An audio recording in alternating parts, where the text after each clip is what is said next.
lorsque le Seigneur a décidé de nous bénir, sa bénédiction coule librement dans nos vies, dans nos assemblées, dans nos rassemblements, dans toutes nos œuvres, qu'elles soient corporatives ou individuelles. Le Seigneur met de côté tout ce qui peut entraver son cours. Rien ne peut lui résister. Dieu a dit, j'ai aimé Jacob, mais j'ai haï Ésaü. Son bon plaisir était sur Jacob. C'est pourquoi sa bénédiction s'est manifestée dans la vie de Jacob. Ne mésestimons pas la bénédiction du Seigneur et sa volonté. Elle favorise le salut des âmes et la consécration des vies et des biens. La bénédiction du Seigneur demeurant sur une vie peut signifier le salut de dizaines d'âmes et la consécration de centaines de vies. La bénédiction de Dieu a une grande incidence sur les résultats. Mais cependant, n'oublions pas que le flot de la bénédiction de Dieu peut être retenu à cause de nous. Quelques paroles de critique, une mauvaise attitude ou une opinion personnelle, et la bénédiction s'envole. Frères et sœurs en Christ, soyons très conscients du pouvoir que nous avons de limiter les effets de cette bénédiction.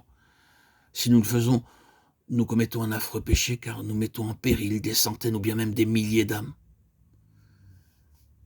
Que le Seigneur nous accorde sa grâce pour que nous soyons de ceux qui attendent sa bénédiction et qui, après l'avoir reçue, ne la perdent pas de nouveau. Frères et sœurs en Christ, chers amis auditeurs, auditrices, apprenons à vivre dans la bénédiction du Seigneur afin que dans ce vaste domaine, nous ayons notre habitation, dans notre travail, dans notre conduite, demeurons dans cette réalité. Si nous n'expérimentons pas la réalité de cette vie, alors assurément nous souffrirons beaucoup de pertes. Il est essentiel que nous ayons ce désir de considérer l'œuvre sous l'angle de la divine bénédiction. C'est ainsi que l'œuvre pourra se développer au-delà de toute espérance. Nous devrions toujours être prêts à voir Dieu faire des miracles dans nos vies.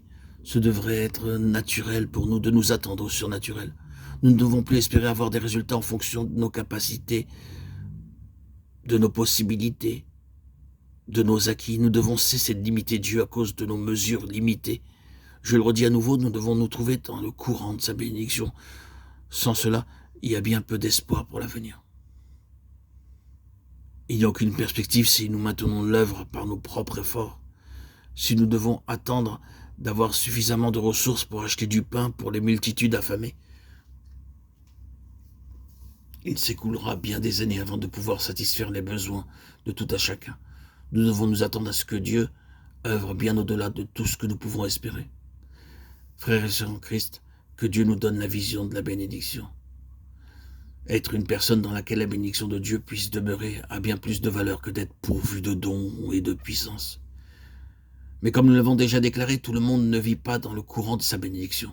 Vous pouvez savoir et avoir plus de capacité et plus de dons que votre frère, votre sœur, mais malgré tout cela, son impact spirituel surpasse le vôtre. Vous pouvez sous-estimer les autres et vous croire supérieur à eux. Mais pensez-vous que Dieu fait exception de personnes en leur accordant sa bénédiction et pas à vous? Vous avez besoin d'apprendre que la cause de l'inefficacité de votre ministère réside dans votre propre vie.